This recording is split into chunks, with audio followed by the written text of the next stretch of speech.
आइए जानते हैं आज की प्रमुख अंतर्राष्ट्रीय खबरों को। पहले एक नजर हेडलाइंस पर। लाडला भाऊ ऑटो रिक्शा चालक विद्रोह के बाद बने सीएम, जाने एकनाथ शिंदे का राजनीतिक सफर।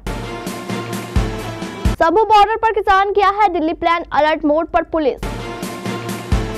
टेस्ट कराने के लिए तैयार हूं, डीएनए वाले बयान पर अखिलेश यादव ने सीएम योगी को दी चुनौती। लोकसभा में बदली बैठने की जगह, नाराज अखिलेश पहुंचे स्पीकर के पास। अवधेश प्रसाद बोले होप फॉर द बेस्ट।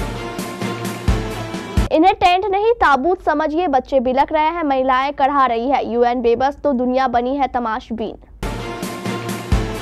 सुखयोल की बड़ी मुश्किलें, सत्तारूढ़ पार्टी के प्रमुख बोले छीनी जाए राष्ट्रपति की शक्तियां। अमेरिका के नॉर्थ कैलिफोर्निया में 7.0 की तीव्रता वाला भूकंप। इकोनॉमिस्ट को क्यों उम्मीद, आरबीआई करेगा बड़ा ऐलान। पुष्पा 2 की स्क्रीनिंग में फिर बवाल, हॉल के अंदर शख्स ने छिड़का स्प्रे, 20 मिनट तक रुका शो। और आज ऑस्ट्रेलिया से एडिलेड के मैदान पर भिड़ेगी भारतीय टीम, पिंक बॉल से होगी तगड़ी जंग। वर्ष 2022 में शिवसेना से बगावत करने वाले वरिष्ठ नेता एकनाथ संभाजी शिंदे ने महाराष्ट्र में एक तेज तर्रार और कर्मठ नेता की छवि हासिल की है, जिसे उन्होंने महायुति सरकार के नेतृत्व के दौरान 2.5 साल के अपने मुख्यमंत्री के कार्यकाल में आकर दिया। शिंदे ने गुरुवार को भारतीय जनता पार्टी के नेता देवेंद्र फडणवीस के नेतृत्व वाली नई सरकार में उप मुख्यमंत्री पद की शपथ ली।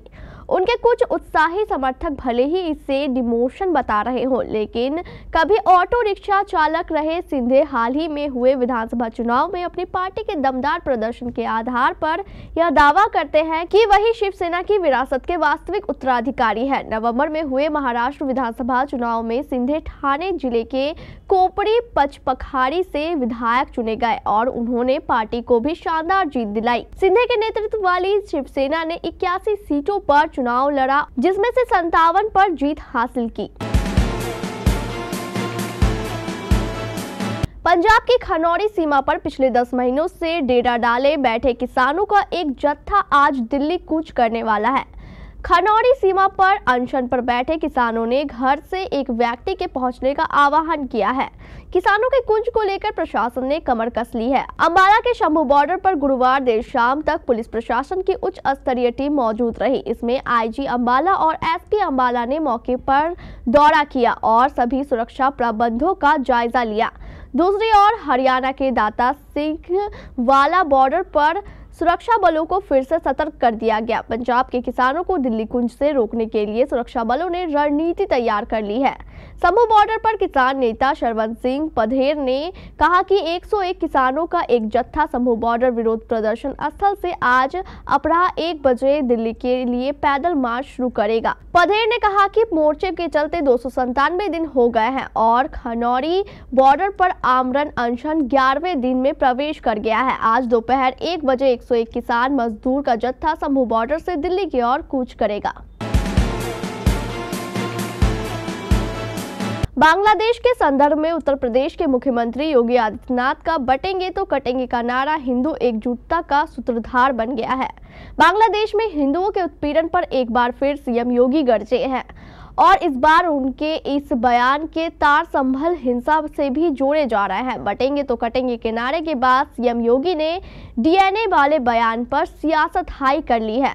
अयोध्या पहुंचे सीएम योगी ने कहा कि 500 वर्ष पहले बाबर के एक सिपाहसालार ने जो काम अयोध्या में किया था, जो काम संभल में किया था और जो काम बांग्लादेश में हो रहा है, तीनों की प्रकृति, तीनों का डीएनए एक जैसा है। गलतफहमी में मत रहना। अगर कोई ये मानता है कि जो बांग्लादेश में हो रहा है यहाँ भी बांटने वाले तत्व उनके लिए गेट बनकर खड़े हो रहे हैं, तो अयोध्या से डीएनए के जो शब्दबान सीएम योगी ने छोड़े हैं उस पर पलटवार समाजवादी पार्टी मुखिया अखिलेश यादव ने कानपुर से किया और सीएम योगी को डीएनए टेस्ट कराने का चैलेंज दे दिया। सपा अध्यक्ष अखिलेश यादव ने कहा कि भगवा पहन करके योगी होकर के इस तरह की बात आपको शोभा नहीं देती है। अगर ऐसी बात है तो मैं भी अपना डीएनए टेस्ट कराने के लिए तैयार हूं और आप भी अपना डीएनए टेस्ट कराने के लिए तैयार रहिए। उत्तर प्रदेश के फैजाबाद से लोकसभा सांसद अवधेश प्रसाद की जगह बदल गई है। जानकारी के अनुसार अब वह समाजवादी पार्टी के मुखिया और कन्नौज सांसद अखिलेश यादव के पास नहीं बैठेंगे। नई सीटिंग अरेंजमेंट के तहत अवधेश प्रसाद अब डिंपल यादव के बगल में बैठेंगे। इस मामले पर अवधेश प्रसाद ने प्रतिक्रिया भी दी है। समाजवादी पार्टी सांसद अवधेश प्रसाद ने इस मामले पर कहा है कि अखिलेश जी हमेशा मुझको अपने पास बैठे हैं, मुझे सम्मान देते हैं। फिलहाल जब वह अपनी सीट पर नहीं होते हैं तो मैं उनकी सीट पर बैठ जाता हूं और उसकी अनुमति उन्होंने दी है। स्पीकर से जो मुलाकात हुई है, उम्मीद है कि जल्द सब सुलझ जाएगा। मैं आगे की सीट पर ही बैठूंगा। Hope for the best. अब दावा किया जा रहा है कि इस निर्णय से अखिलेश यादव नाराज है। उनकी नाराजगी न सिर्फ नई व्यवस्था से बल्कि कांग्रेस से भी है, चूंकि यह जिम्मेदारी कांग्रेस की थी कि वह सीटिंग अरेंजमेंट की जानकारी सपा को दे, लेकिन सूत्रों के अनुसार ऐसा नहीं हुआ। पश्चिम एशिया में हिंसा का दौर थमने का नाम नहीं ले रहा है। आईएसआईएस ने कुछ साल पहले सीरिया, लीबिया समेत अन्य देशों में भीषण रक्तपात किया था। आतंकी संगठन जब कमजोर पड़ा तो हमास के लड़ाकों ने इजराइल में घुसकर अब तक के सबसे भीषण हमले को अंजाम दिया। 1000 से ज्यादा लोगों की हत्या कर दी गई, जबकि तकरीबन 250 लोगों को अगवा कर लिया गया। इसके बाद इजराइल के बदले की आग में मानवता कढ़ा उठी। गाजा से लेकर लीबिया तक की हवा में बारूद घुल गया। पिछले 1 साल से भी ज्यादा समय से जारी हिंसा में हजारों लोगों की जान जा चुकी है, जबकि घायलों की तादाद 1 लाख को पार कर गया है। विस्थापितों और शरणार्थियों की तो कोई बात ही नहीं है। अब सीरिया में भी हिंसा का दौर शुरू हो गया है। विद्रोहियों ने एलेप्पो पर कब्जा कर लिया है। विद्रोहियों और सरकार के बीच हिंसक टकराव की वजह से हजारों की तादाद में महिलाओं और बच्चों को विस्थापित होना पड़ रहा है। दक्षिण कोरिया की सत्तारूढ़ पार्टी के नेता हान डोंग-हुन ने शुक्रवार को कहा है कि राष्ट्रपति यून सुक योल की संवैधानिक शक्तियों को निलंबित करना जरूरी है। डोंग-हुन के बयान से संकेत मिल रहा है कि अब उनकी पार्टी राष्ट्रपति के खिलाफ महाभियोग लाने पर विचार कर सकती है, जो पहले इसका विरोध कर रही थी। राष्ट्रपति सुक योल के खिलाफ महाभियोग लाने की बात इसलिए की जा रही है क्योंकि हाल ही में उन्होंने बिना योजना के देश में मार्शल लॉ लागू किया था, जिससे अशांति फैल गई थी। इस हफ्ते राष्ट्रपति सुक योल ने मार्शल लॉ लागू किया था, जिससे मुख्य विपक्षी डेमोक्रेटिक पार्टी और कुछ अन्य छोटे दलों ने राष्ट्रपति के खिलाफ महाभियोग का प्रस्ताव पेश किया। मार्शल लॉ सिर्फ 6 घंटों तक ही लागू रहा, क्योंकि नेशनल असेंबली में मतदान कराया गया और राष्ट्रपति के आदेश को पलट दिया गया और उनके मंत्रिमंडल को इसे हटाने के लिए मजबूर किया गया। अमेरिका के उत्तरी कैलिफोर्निया में गुरुवार को एक भयंकर भूकंप के बाद अधिकारियों ने पहले सुनामी की चेतावनी जारी की, लेकिन थोड़ी देर बाद इसे रद्द कर दिया गया। यूएस जियोलॉजिकल सर्वे के अनुसार भूकंप सुबह 10:44 पर फेरेंडेल, जो ओरेगन सीमा के पास हम्बोल्ट काउंटी का एक छोटा सा शहर है, उसके पश्चिम में आया। जानकारी के अनुसार भूकंप के झटकों को सैन फ्रांसिस्को तक महसूस किया गया। लोगों ने बताया कि झटके इतने जोरदार थे कि उन्हें लगा कि जैसे वो किसी झूले पर हो। इसके बाद एक के बाद एक कई झटके महसूस किए गए। सैन फ्रांसिस्को बे एरिया रैपिड ट्रांजिट डिस्ट्रिक्ट ने सैन फ्रांसिस्को और ओकलैंड के बीच पानी के नीचे वाले सुरंग से सभी यातायात को रोक दिया गया। यूएस जियोलॉजिकल सर्वे के अनुसार 7.0 तीव्रता वाले इस भूकंप के बाद कैलिफोर्निया में कम से कम 5.3 मिलियन लोगों के सामने सुनामी का खतरा उत्पन्न हो गया है। यूएसजीएस ने अनुमान लगाया है कि भूकंप के करीब 1.3 मिलियन लोग ऐसे इलाके में रहते हैं जहां उन्होंने इसे महसूस किया हो सकता है। भारतीय रिजर्व बैंक की बैठक जारी है, जो कल समाप्त हो जाएगी, जिसके बाद केंद्रीय बैंक के governor Shaktikanta Das monetary policy की बैठक में लिए फैसले का ऐलान करेंगे। नोमुरा इंडिया के अर्थशास्त्रियों का मानना है कि कल सर्वसम्मति से 25 बेसिस पॉइंट की रेपो रेट में कटौती की जा सकती है। अगर शक्तिकांत दास की अगुवाई वाली आरबीआई कमेटी ऐसा करती है तो रेपो दर घटकर 6.25% हो जाएगी। वहीं कुछ अर्थशास्त्रियों का मानना है कि आरबीआई की 6 सदस्यीय मॉनेटरी पॉलिसी कमेटी के सदस्य नीतिगत दर पर यथास्थिति बनाए रखेंगे। इसका मतलब है कि रेपो रेट में किसी भी तरह का कोई इजाफा नहीं होगा। इसकी जगह वे कैश रिजर्व रेशियो में कटौती या ओपन मार्केट ऑपरेशंस जैसे लिक्विडिटी बढ़ाने वाले तरीके पर विचार कर सकते हैं।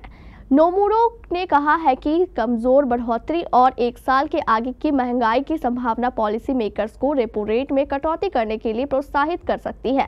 शेयर निवेशक शुक्रवार को आरबीआई की नीति के नतीजों पर उत्सुकता से नजर रखेंगे, क्योंकि नोमुरा इंडिया का मानना है कि आरबीआई जीडीपी ग्रोथ के अपने पूर्वानुमान को कम कर सकता है और अपने सीपीआई इन्फ्लेशन फोरकास्ट को बढ़ा सकता है। साउथ सुपरस्टार अल्लू अर्जुन की फिल्म पुष्पा 2 बॉक्स ऑफिस पर कमाई के रिकॉर्ड बना रही है। इससे ऑडियंस का दमदार सपोर्ट मिल रहा है। वहीं दूसरी तरफ मूवी को लेकर विवाद थमने का नाम नहीं ले रहे हैं।